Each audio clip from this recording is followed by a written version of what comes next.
Adoree, it is BT and Sal. First of all, good to see you back on the field after missing that Commanders game. How did you feel? I felt good. I felt well. I felt good being out there and being back with the guys. Yeah. When we were young, we would play football in the street, because I grew up more around concrete than around grass, and we would just smash each other into cars and stuff. But whenever we got to play on grass and it was wet, it was so much fun. I'm sure it's not quite the same for an NFL player because it's a job. But what is it like playing? I mean, it was a sopping, saturated mess on Sunday. What was that like? Honestly, it was fun, to be out there. Obviously, me being able to come back, but just the energy that the guys, brought, and just, man, it's a blessing, to be able to play, whatever day it is, to wake up and be able to do the things that you love. So it's always fun. You always enjoy it, and you always have a good time. Not because you're doing what you love to do, but it's also you're around people that have the same passion as you do. Boy, Adoree, that was a rough game to watch from both sides of it. Jets, Giants, just not a pretty game, whether it was the weather or whatever. It was still a rough game to watch there. Have you been part of a game that felt that ugly before?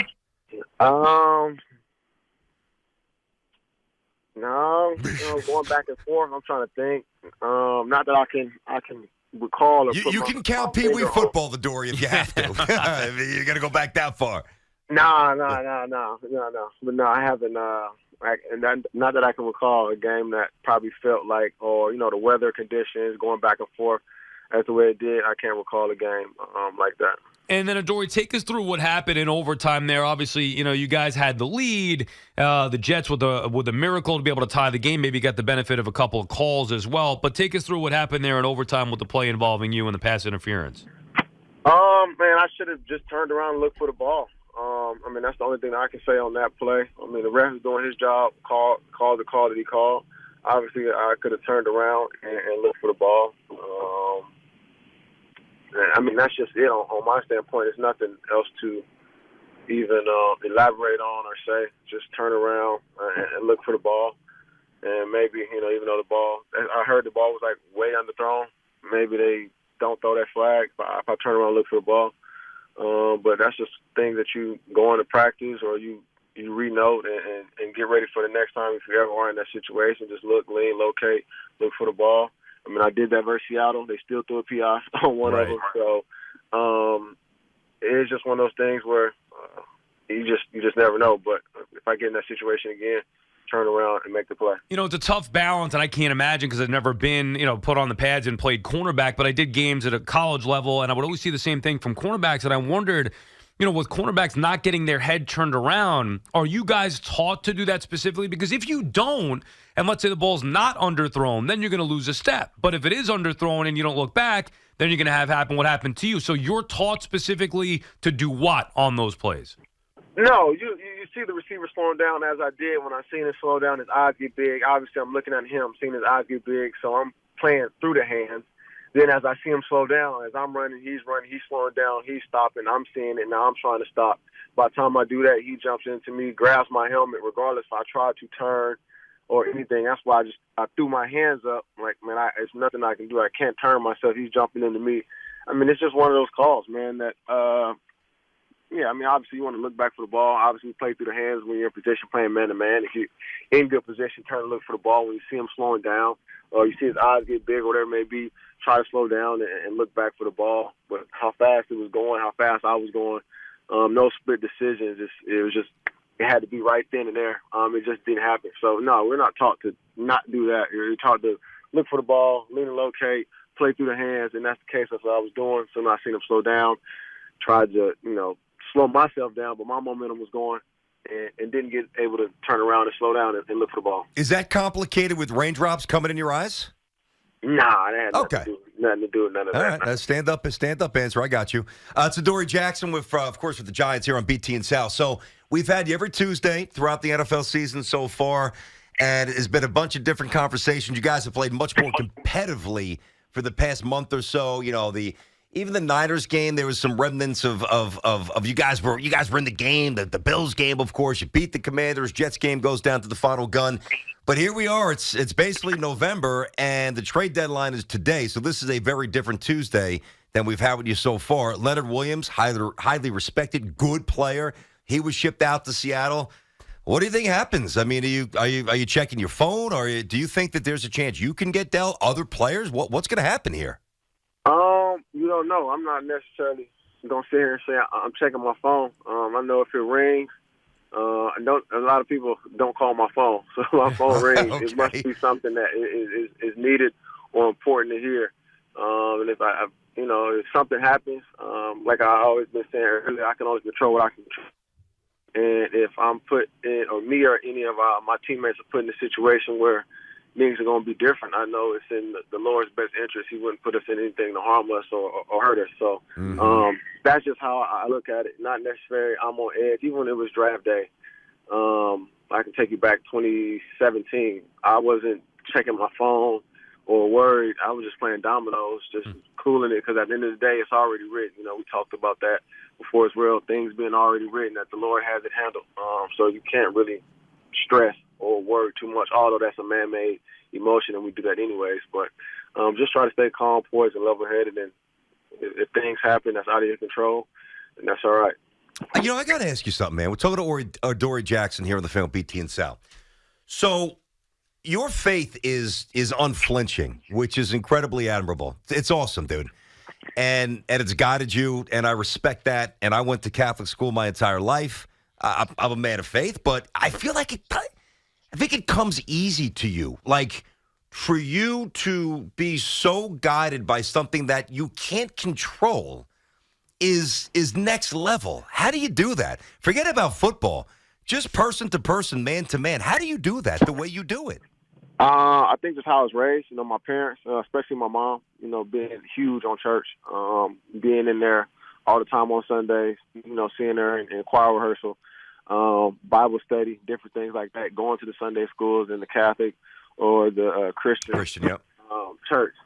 So for me, it was, I guess it comes easy. And then, my mother always told me about the Lord can give you, a blessing and take it away at the blink of an eye. And my blessing is the athleticism I have, being a good person, just my character.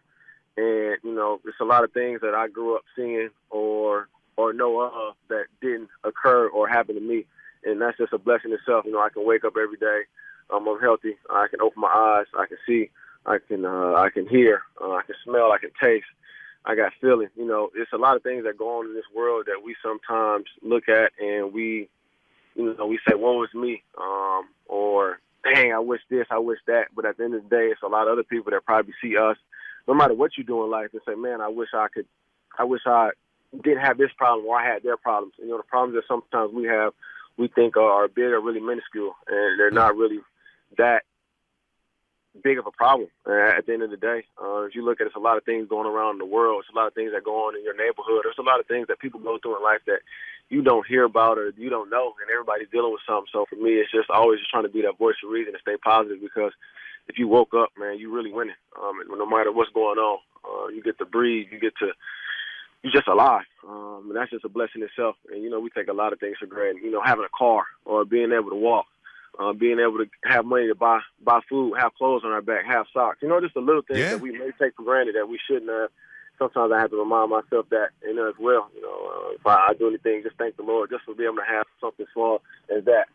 Because, and I remember when we were kids, you didn't have that. You didn't have money in your bank account. You didn't, worry about those little things. And now when you get older, you're worrying about things that you really shouldn't have. So I think my mom did a great job of having me have that faith and instilling in me. And that's just how I've always been. I'm going to continue to be that way. Very well said. We're talking Brandon Tierney, Salicata. We're talking with Adoree Jackson here on The Fan. Adoree, are you... I don't want to ask you flat out, do you want to be here or not, but would you be open to or excited about potentially getting traded to a contender as opposed to sticking with the Giants right now, who are, up against it at 2-6? Yeah, maybe you can come to the Jets. They're contending. Go ahead. Man, you hear him? He's funny today. I'm messing with you, my God. No, I already know. I'm already knowing. No, of course I want to be here. But it's one of those things that's ultimately going to be out of my control.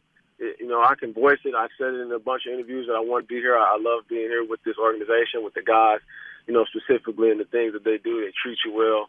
And, the players here are like family in my eyes. So, I want to be here. But if something, like I said, it's that serenity prayer, if you know it. God gave me the serenity to understand the things I can't change, things I can't control and whatnot. So for me, it's, man, I want to be here, but it's not like I can make a phone call and say, yeah, don't get me gone or whatever it may be. I can't control anything that they want to do or what they're thinking or saying. But, yeah, I love it here. I love being in the city, love being around the guys, love playing with the guys. And but like you said, if it was happening to go to contender, I can't be pity for or mad at that. It's a wonderful opportunity as well, for my personal self and anybody's personal career if you get traded to a contender, because that's the ultimate goal when you get into this league is to win a Super Bowl. And I know you guys coming off a brutal loss, no question, but the schedule does get easier here. Is there a feel, even with the trade of Leonard Williams and potential other moves today, is there still a feel within that locker room that you guys get this thing turned around at 2-6? Man, I believe so. I'm not gonna lie. You think of that year, 2021, when I think we only won like 2 games, and if we just, the people in the division were playing bad also, but if we were able just to win a couple games here and there, it could have we had percentages of making it into the playoffs that year in 21, which was crazy. So I feel like it's always a chance, it's always a hope, it's always something that you can look for, and attitude is everything. If I walk around that building, or we in general walk around that building with our heads down, things gonna go bad. If we have a good attitude, positive attitude, as you see the games that we've been playing, it's a lot of fight, and it's a lot of energy, it's a lot of things that can be done. If you look at last year as well, a lot of those games came down to 2-minute, end of the half, whatever it may be, win those games, and now end up losing them. But that gives you enough hope and motivation to understand that things can go and turn the other side. So it's Adoree Jackson getting ready to wrap it up here on the Fan BT and Sal. I just told my ear. So Montez Sweat just dealt. So the Commanders shipped him out to the Chicago Bears, which is pretty interesting. Hey, what'd you think of Kayvon's performance on Sunday?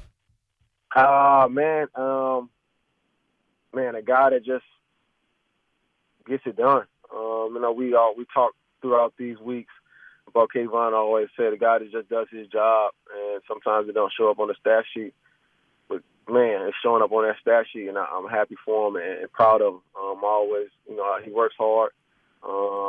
Just a guy that just is a ball player and a playmaker, and you guys got to witness that, these past weeks.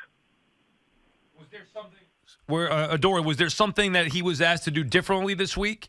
Where you mentioned it maybe in the past, Wink doesn't ask him to do certain things, so he's not showing up on the stat sheet.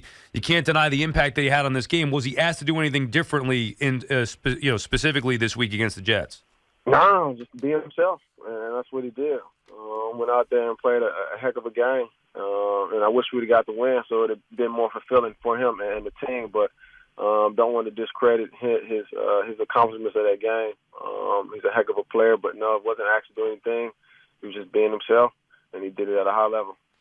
Well, listen, Adoree, hopefully we're chatting next week, and hopefully we're chatting after a win. I know you can only control what you can control, same with us. So if you are moved, we'll reach out. We'll shoot you a text. We'll wish you the best, and we'll give you love on the air. But as always, I appreciate you hopping on, and hopefully we'll get you next Tuesday again here on The Fan, okay? Yes, sir. Much love. You guys have a blessed one. Thanks, you too, buddy. Adoree. There he is. What a nice Happy guy. Halloween. Yeah, you too. Are you dressing up as anything? What do you got, Adoree? He dressed up as you. Nah, I'm not dressing up as anything. Yeah. I got you. Thanks, Adoree. Thanks, dude. It's funny. We've had him for a couple of months now. Mm-hmm. Dove is like this, and Dove is like this? You'll see where I'm going. I'm envious of people who can lean that much on their faith without flinching.